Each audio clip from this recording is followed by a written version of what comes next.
You know exactly what you need to do, but you just can't get yourself to do it. Hours pass, days slip away, and that task stays untouched. But what if I told you the problem isn't your motivation, it's your mindset? In a few minutes, I'll show you a simple shift that forces you into action even when you don't feel like it. Because if you don't change this now, you'll keep watching your potential slip through your fingers.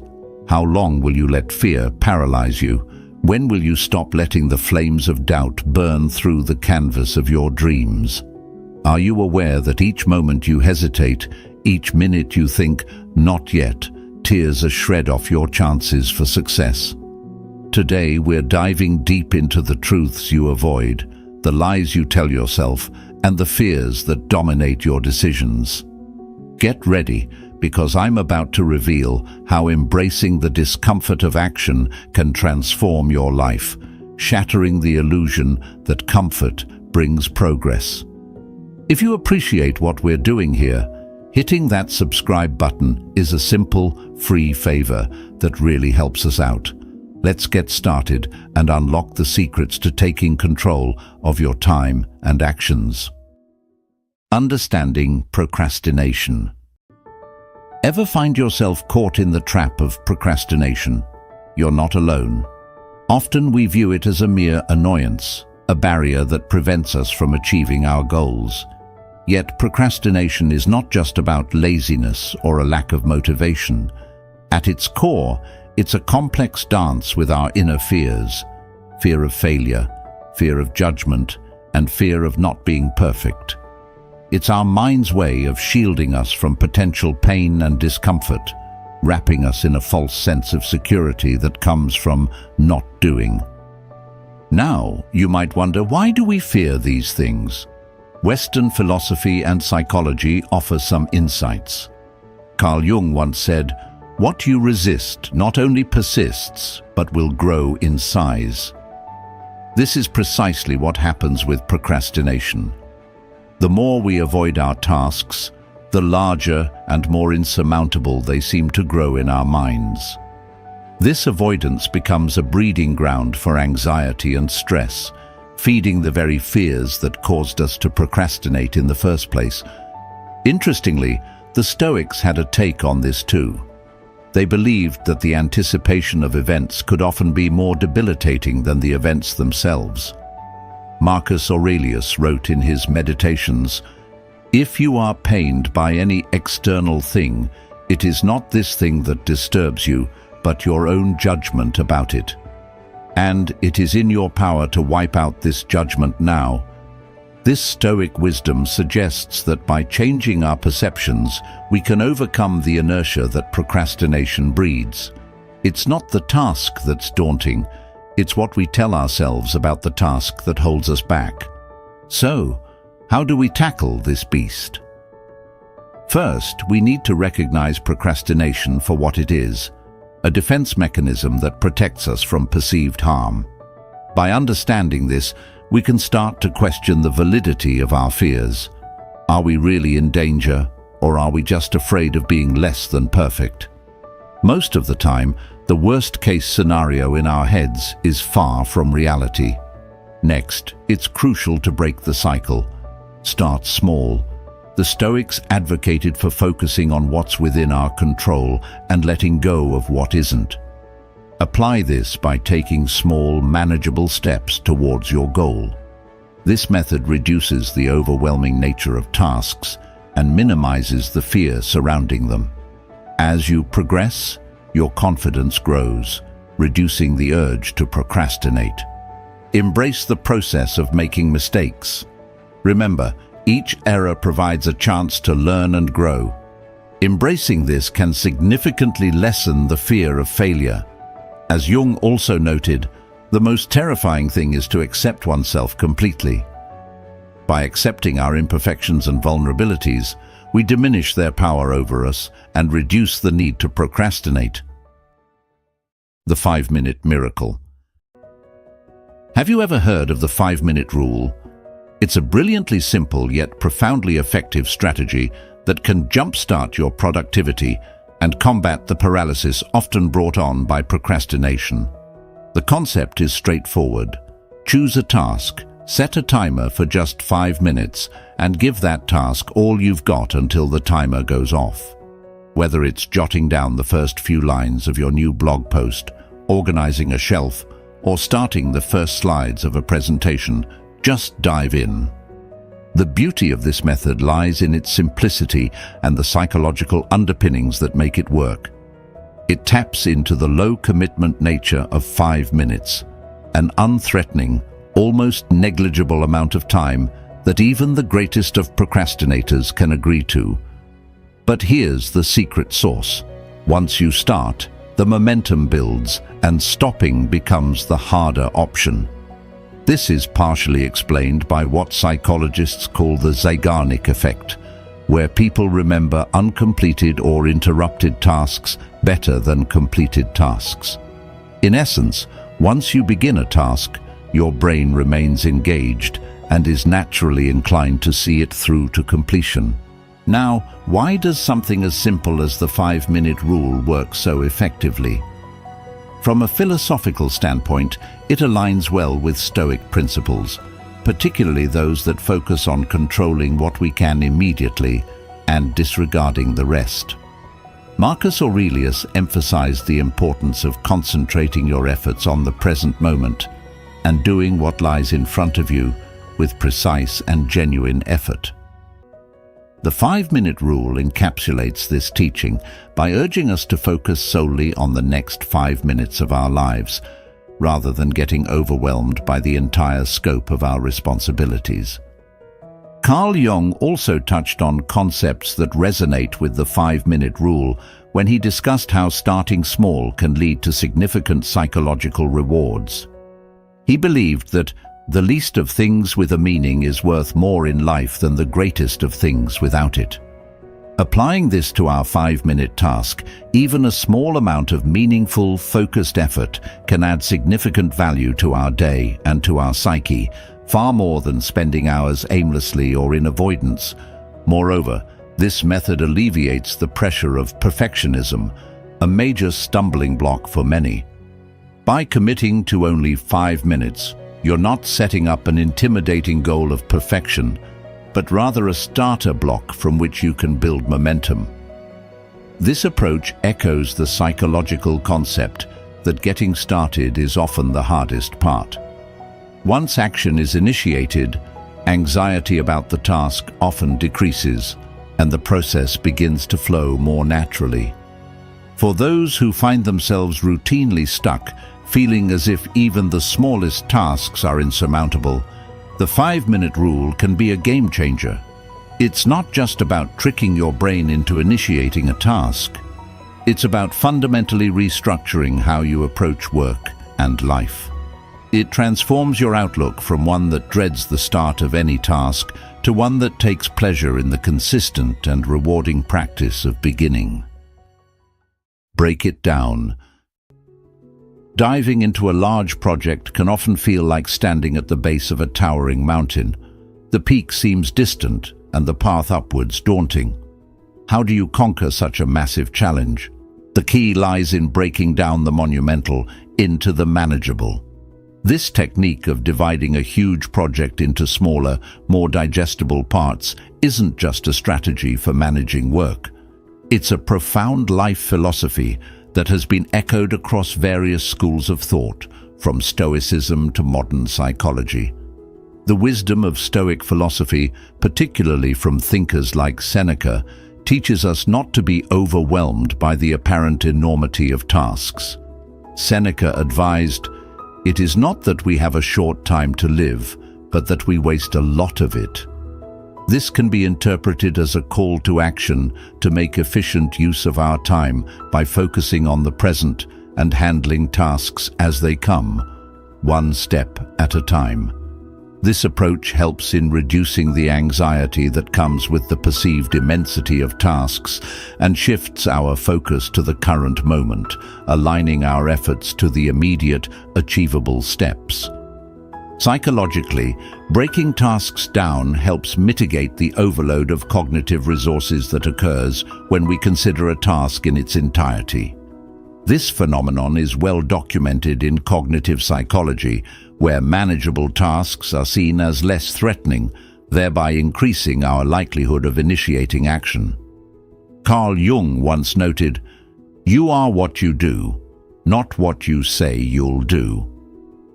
By breaking a project into actionable steps, we move closer to being productive individuals defined by our actions rather than our intentions.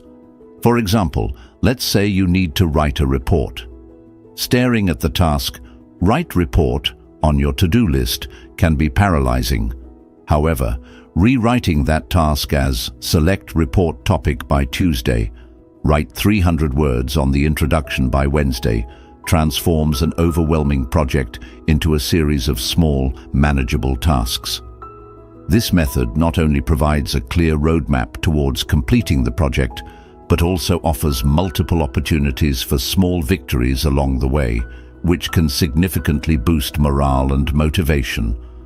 Moreover, the process of breaking tasks down allows for more detailed planning, which in itself can be a motivator. According to the Zeigarnik effect in psychology, people remember uncompleted or interrupted tasks better than those they complete. When you break a project into parts and start completing these smaller segments, each completion gives you a psychological boost. It reduces the mental load of the unfinished project because you're continuously making progress, and that progress is visible. This approach also aligns with the agile methodology used in software development, which emphasizes iterative progress through small, incremental releases. By applying this to everyday tasks, you adopt a flexible, responsive approach to work. You learn quickly from small failures and adjust your next steps in real time, which is much more efficient than realizing a mistake after a lot of work on a large task. Each small task you complete builds momentum. As the ancient Chinese philosopher Laozi once said, "A journey of 1,000 miles begins with a single step." This proverb highlights the essence of tackling big projects by focusing on the small, immediate steps. These steps are like the individual brush strokes of a large painting. Each one might not seem like much by itself, but together they create a stunning masterpiece. Action precedes motivation. Have you ever sat around waiting for that spark of motivation to strike? Well, here's a revelation that might just change how you approach everything. Action precedes motivation. This means, quite simply, that the key to getting motivated is to start doing. It's an approach that flips conventional wisdom on its head, but stick with me here. This is a game changer. Traditionally, we're conditioned to think that motivation is the starting point for any meaningful action. You feel inspired, and then you act. However, waiting for motivation can be like waiting for a perfect day in a perpetually rainy climate. It might never come. Instead, by taking action, even in a small way, you initiate a cycle where motivation follows suit, fueled by the progress you're already making. This concept is backed by both psychological insights and philosophical wisdom. In psychology, there's a principle known as behavioral activation. It suggests that simply by doing something, you can elevate your mood and energy levels, thereby increasing your motivation to keep going. This aligns closely with the ideas of Carl Jung, who believed that you aren't what you say you'll do, you are what you do. In other words, action defines us more than intention does. Stoic philosophy also offers a strong foundation for this approach. The Stoics believed in focusing on what you can control and taking action, not being stalled by emotions or external circumstances. Marcus Aurelius famously said, "The impediment to action advances action. What stands in the way becomes the way." This means that the very act of overcoming obstacles through action can become a driver of further actions, turning barriers into bridges. But how does this play out in real life? Consider the times you've tackled a mundane task like cleaning your desk. Initially, you might not feel like doing it, but once you start, you gain momentum, and before you know it, you're organizing your entire workspace. The action itself creates the motivation to do more, turning a small task into a productive spree. Moreover, seeing the results of your actions provides a psychological boost. This is known as the progress principle. Even minor progress in meaningful activities can boost your emotions, perceptions, and motivation levels. As you see the fruits of your labor, no matter how minute, your brain releases dopamine, a neurotransmitter linked to pleasure and motivation, which propels you to continue pursuing those rewarding feelings. The lesson here is clear. Don't wait to get motivated. Instead, dive into action. Whether it's starting a new project, tackling a challenging task, or pursuing a long-term goal, the act of beginning can transform your mental and emotional state. You move from a state of inertia to one of dynamism, where each step forward makes the next step easier. To implement this, start with something small. The smaller the action, the lower the barrier to entry. Once you've taken the initial step, the subsequent steps become less daunting, creating a positive feedback loop of action and motivation. Visualize success. Let's talk about a technique that might seem like it's straight out of a motivational seminar, but is actually grounded in both ancient wisdom and modern psychology. Visualization. This isn't about wishful thinking or simply hoping for the best. Visualization is a proactive strategy that involves vividly imagining yourself achieving your goals. It's about creating such a compelling vision of success that your motivation to make it a reality skyrockets. Why does this method work? Well, when you visualize achieving something, you're doing more than just fantasizing. You're engaging the same neural pathways in your brain as if you were actually performing the action. Athletes often use this technique to enhance their physical performance. They visualize themselves executing a perfect pitch or sprinting through the finish line. This mental rehearsal prepares their minds and bodies for the actual event, enhancing their confidence and improving their physical performance. But it's not just athletes who can benefit from this. You can use visualization to prepare for any task. By spending a few minutes each day picturing yourself successfully completing your projects or reaching your goals, you effectively lay down a blueprint in your mind. This process was echoed by Carl Jung, who believed that what you resist persists in your unconscious, meaning that whatever you focus on grows in your psyche. By focusing on positive outcomes, you encourage your mind to consider these as not just possible, but probable. The Stoics also practiced a form of visualization known as premeditatio malorum, which involves visualizing potential obstacles and preparing oneself to face them. While this might sound a bit pessimistic compared to visualizing success, the core idea is similar. Mentally rehearse what you might face so that you can manage it effectively when you do. For our purposes, visualizing success combines the Stoic practice of rehearsal with a focus on positive outcomes, strengthening your mental resilience and readiness. Visualizing success also taps into the law of attraction, which suggests that we can attract into our lives whatever we are focusing on. By vividly imagining your success, you align your energy and actions with what you aim to achieve. This isn't magic. It's about setting your intent and mood to make choices that lead you toward your envisioned future.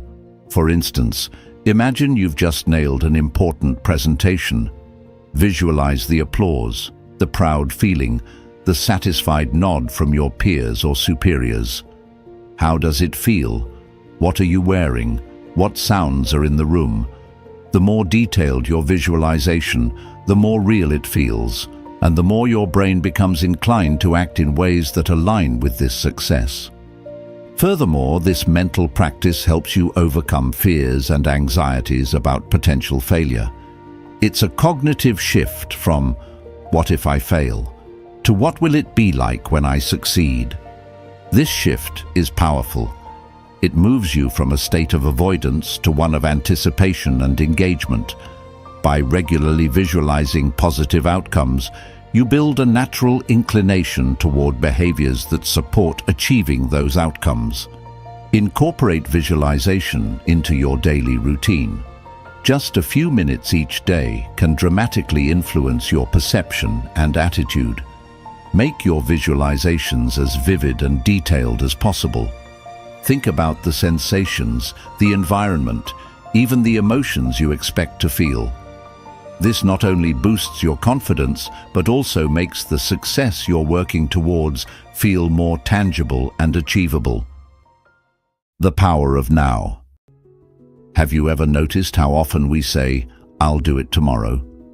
It seems like tomorrow is the ultimate catch-all for our hopes, plans, and especially our procrastination.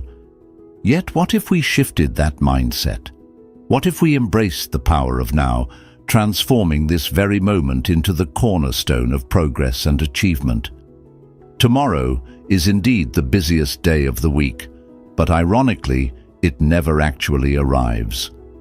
As we postpone and procrastinate, tomorrow turns into a mythical time where all motivation and productivity are supposed to magically converge. But here's the reality. The perfect moment you're waiting for doesn't exist. The best time to start is now. This notion aligns closely with the teachings of Stoic philosophy, which emphasizes living in the present and not allowing the past or future to encroach on your mental peace. As Marcus Aurelius put it, confine yourself to the present. This powerful advice reminds us that we only truly possess the present moment. Thus, it's here that we must act. The psychology behind immediate action is compelling. When you take even a small step towards your goals right now, you create momentum.